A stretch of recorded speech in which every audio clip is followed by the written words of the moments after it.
In 2012, Coachella put on a performance that featured Snoop Dogg and Dr. Dre performing with a deceased rap star, Tupac Shakur, to the enthusiasm of many in the audience. The performance was a viral hit and made many people either briefly forget that Tupac had been murdered in 1996 by an unknown assailant or was supposed to be hiding out in Cuba.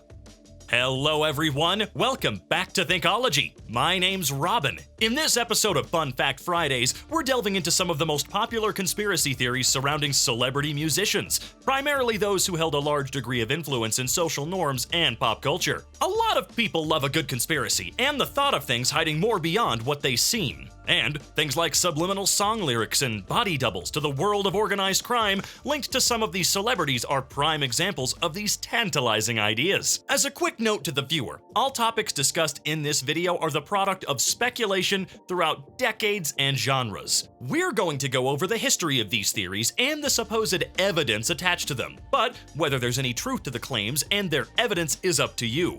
A warning for profanity and graphic content is also in effect. Ready to speculate and separate potential fact from fiction? Well, then let's get started, shall we?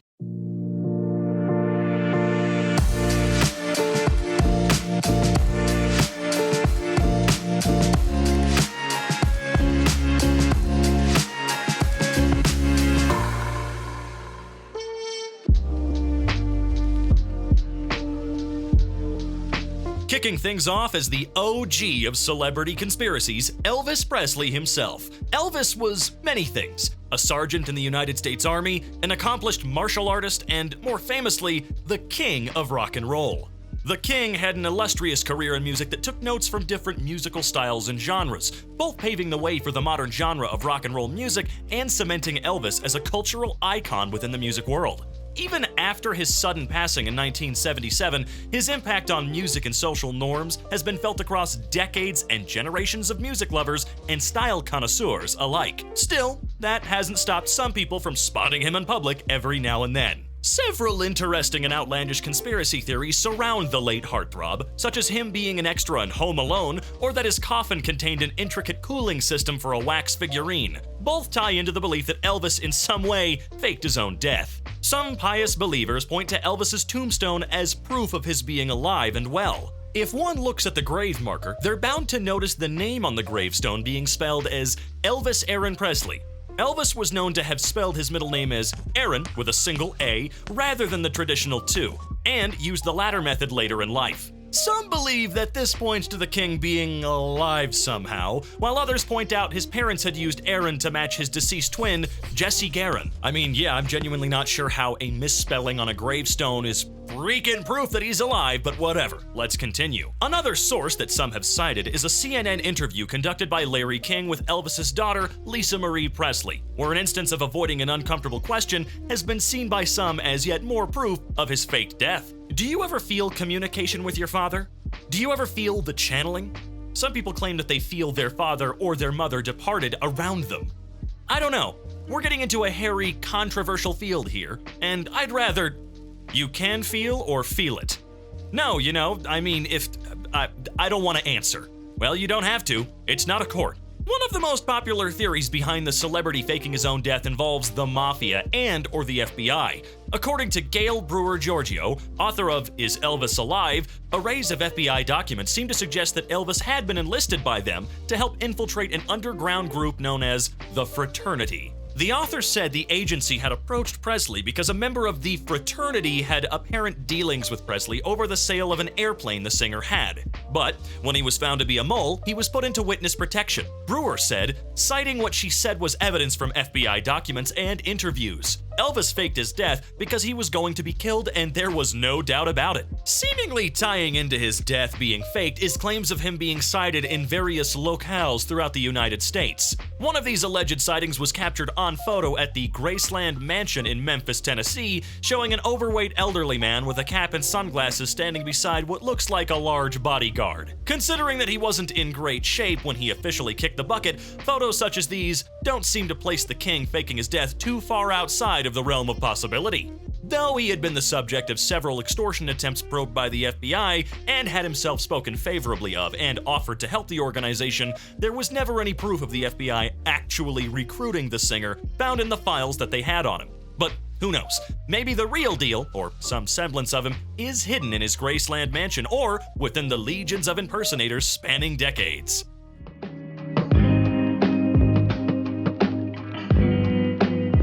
Arguably one of the more infamous Beatles, Paul has been an active player in everything from his Guinness World recognition to vegetarian activism, and still active in the music scene to this day.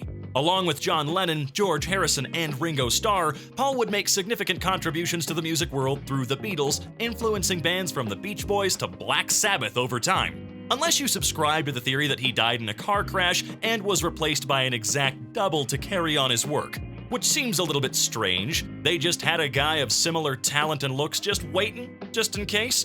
Or are there more doubles out there than we think? The theory in question goes as follows. Sometime in 1966 or 1967, Paul got into an argument with his bandmates, stormed out of a recording session, and took off in his automobile. Shortly afterward, he perished in a horrific accident that resulted in decapitation, even though in reality, he was in seclusion on his Scottish farm with his family at the time. Believing that the show must go on, the remaining Beatles decided to hire a replacement named William Shears Campbell, also known as Billy Shears, who just so happened to carry himself in a manner very similar to Paul. It didn't hurt that this lookalike also proved to be a great songwriter and could write songs, some seemingly better than those written by Paul himself. The theory began circulating in 1967 from an aside in the Beatles' monthly book, the Beatles' official fan magazine, as a false rumor. There were sheds of truth in the rumor from a crash in 1965 involving Paul and his moped, from which he sustained a chipped tooth and a scar on his upper lip, and another crash involving Paul's Mini Cooper in 1967, driven by a Moroccan student named Mohammed Hajij. Neither of these incidents, of course, would send Paul to the grave, and the theory would fade into obscurity for a few years. The band had also become known for backmasking in some of their songs, recording a sound or message in an audio track that, when it gets played backwards, contains an alleged message. The technique was used in their Revolver album, and if the theory is to be believed, in a few of their songs to convey the news of Paul's true fate. The most common song culprit is Revolution 9, on a section where John is saying number 9. Some allege that the track says, "Turn me on, dead man," when played backwards. This, along with Strawberry Fields Forever, I Buried Paul, and I'm So Tired, Paul is Dead, Miss Him, Miss Him, Miss Him, were enough to convince some fans that Paul was actually dead. Supposed clues can even be found on the cover of Abbey Road. Believers purported that the imagery evokes a funeral procession. John is a priest in white, Ringo was an undertaker in black, Paul is the deceased with his eyes closed, barefoot, and out of step with his bandmates, and George as a gravedigger in denim. The claim would resurface on a radio show in 1969, where student Tom Zarsky rang up DJ Uncle Russ at WKNR-FM, telling him to play Revolution 9 in reverse, Turn Me On, Dead Man. From that point onward, the rumor blew up and pervaded over time, to the point where John Lennon and Paul McCartney themselves were forced to weigh in on the rumors. "It's the most stupid rumor I've ever heard," John Lennon said, calling into the same radio station where Paul McCartney conspiracy first blew up. He denied hiding messages in Beatles songs and denied any symbolism on the band's album covers.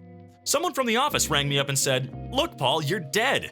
And I said, "Well, I don't agree with that." They said, "Look, what are you gonna do about it? It's a big thing breaking in America. You're dead." And so I said, leave it. Just let them say it. It'll probably be the best publicity we've ever had, and I won't have to do a thing except stay alive. So I managed to stay alive through it. During this theory fervor, albums like Sgt. Pepper's Lonely Hearts Club Band and Magical Mystery Tour in 1967 would benefit from the newfound publicity of the Beatles, both likely because of the pervasiveness of the theories. Conversely, the band was already in the process of disbanding by the time Abbey Road dropped in 1969, when the rumors took off after the radio show call, with John and Paul following their own creative endeavors over the years. To this day, though, Sir Paul McCartney is alive and well and has enjoyed continued success in musical recognition from hit albums to partaking in the 2012 Summer Olympics opening ceremony. He has even acknowledged the Paul is dead rumors in some of his own work, notably in the name of his album, Paul is Live. Though this hasn't stopped some individuals or tabloids from wanting to believe. Kinda strange they really want to believe he's dead, but hey, what are you gonna do about it?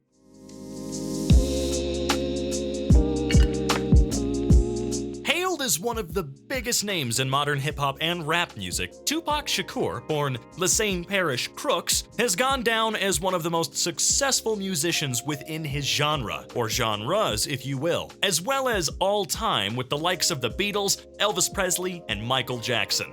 Also going by Tupac and his alias Machiavelli, Tupac's impact on the music industry and social tropes has lasted well into the 21st century, with his Shakespearean-inspired lyrics about life on the streets, reaching even those who had never listened to his music. In fact, not only is the legendary hip-hop rap artist still popular to this day, there's numerous conspiracy theories around the artist since his death in 1996. Let's look at the most famous of the bunch, where he's either hiding out in seclusion or that his death was an inside job. As is well known by this point, Tupac was fatally shot in a drive-by shooting in Las Vegas on the night of September 7, 1996, dying from his wounds on Friday, September 13th. He was in attendance at the Bruce Seldon vs. Mike Tyson boxing match with Death Row artist's owner, Suge Knight, at the MGM Grand Garden Arena, taking off after a violent encounter with a rival gang member of one of Knight's associates. After fleeing the scene, a white Cadillac pulled up next to their vehicle at a stoplight, with one of the passengers opening fire on Knight and Shakur, injuring the former and killing the latter. One popular theory is that Tupac is still living, but out of the public eye. Throughout the 2000s, videos alleged showing Tupac in different parts of the world, with entities such as TMZ claiming that he was spotted in New Orleans in 2009. The more popular sightings of the music legend started when a website blog called Holla Back shared a video that allegedly showed Tupac hanging out with an entourage somewhere in Cuba. A similar video would catch the public's attention in 2004, showing what appeared to be Tupac having fun with friends. In 2018, Suge Jacob Knight Jr., son of Death Row Records' Suge Knight, claimed to have spotted him with the likes of Beyoncé and 50 Cent in Malaysia, complete with screenshots uploaded to Instagram. The photos have since been removed from his Instagram, though some outlets were able to snag at least one alleged photo beforehand. Some theories, though, focus on the actual death of the artist and the circumstances behind such. Lyrics in some of his songs and music videos talk about his thoughts on death and preparation for facing a violent end. In If I Die Tonight, from Genius. Now, I do apologize for reading these lyrics sounding like the whitest man in human history, but hey, maybe it's good for a laugh, right? Polish your pistols, prepare for battle, pass the pump. When I get to poppin', blanks is droppin', then they done. Calling the coroner, come collect the freaking corpse. He got hit by a killer, preoccupied with being boss. But of all the things surrounding his death, one piece of information that remains elusive is the name of the person or entity behind the murder. Names like the Notorious B.I.G., or Biggie Smalls, have been tossed around due to strained relations with Tupac being a rap hip-hop rival. But Suge Knight, signer of Tupac, is often theorized as a possible suspect behind his murder. To get an idea of Knight's general vibe, an excerpt from The Red Room, similar to Jane Eyre or The Haunting of Hill House, details how people felt the need to be extra careful at Death Row Records. Once you're in there, there was this consistent, I gotta watch my back in here vibe. There were stories of Suge Knight having a big office called The Red Room. There were rumors about how this one guy, this videographer, did a video for them and something went wrong, and they made him go in there and drink piss. It wasn't the ideal environment for an engineer. No, that really doesn't sound like the ideal environment at all, does it? For anybody. Although I feel like calling that less than ideal is putting it about as lightly as possible, man. The theory attached to him is that he, along with Death Row Records attorney David Kenner, had arranged for Tupac to be murdered after he had sought to make his own record label, which, according to LAPD detective Russell Poole, wasn't a safe bet. Tupac was becoming a very outstanding actor, and it came to Suge Knight's attention that he was going to leave Death Row Records, and the evidence shows you just don't leave Death Row Records and get away with it, said LAPD detective Russell Poole, who worked closely with the author Randall Sullivan on Labyrinth, a damning look into the LAPD's involvement with the Death Row Records label head and pattern of police brutality and cover-ups, all of which were chronicled in reports on the LAPD Rampart scandal. This claim even suggests that not only did Tupac's firing of Kenner occur briefly before his passing, but that Knight benefited from the deaths of people like Tupac and Biggie Smalls, whose similar death was also rumored to be associated with Knight through posthumous album successes. With the anxiety-inducing reputation Knight held both in the rap world and within the label itself, as well as the alleged involvement with Eazy-E's death, his having a hand in the death of the rap hip-hop legend isn't outside the realm of possibility. To this day, however, the individual behind Tupac's death still remains a mystery, and the claims of him being spotted around the world are ongoing, though unfounded. Death Row Records filed for bankruptcy in 2006, and Knight was formally sentenced to 28 years in prison in 2018 for vehicular manslaughter.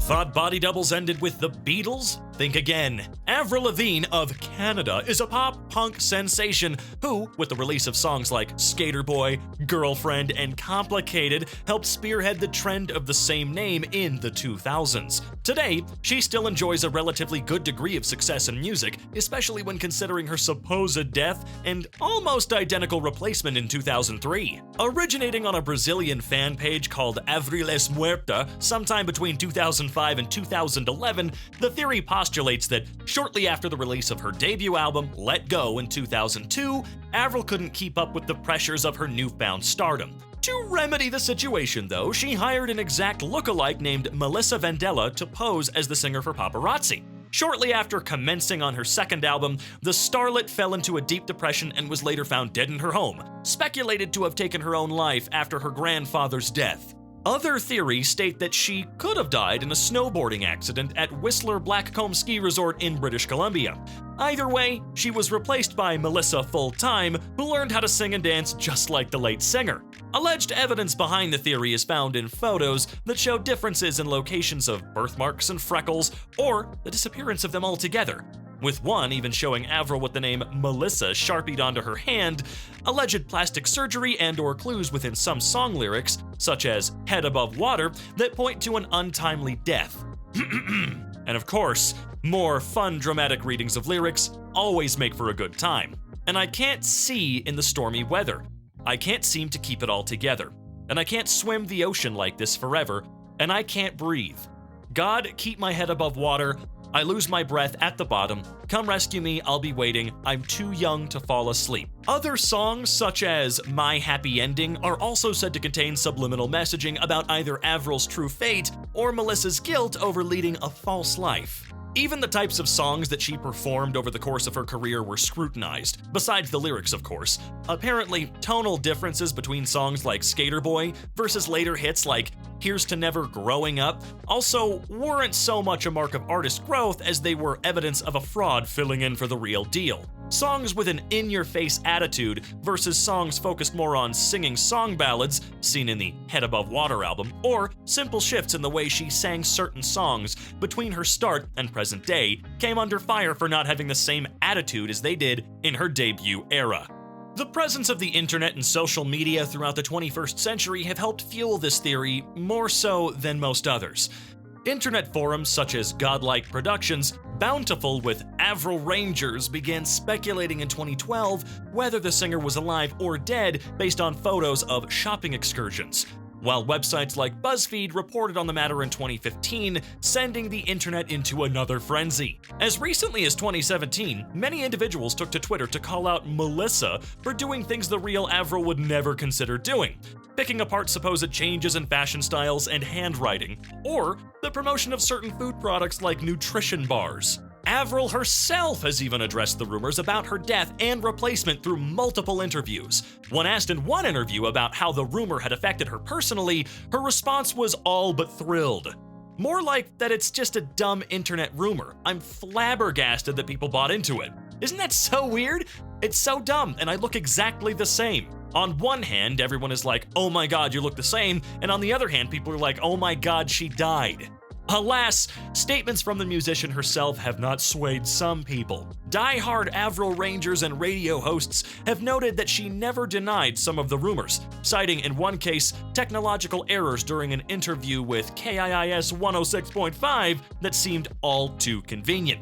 On the other hand, websites and sources that reported on the rumors also acknowledged how quickly unresearched claims can blow up. The same BuzzFeed article that refueled the rumors in 2015 has a tagline quoted, "Watch how quickly the internet turns a little dumb thing into a big dumb thing. Take that as you will."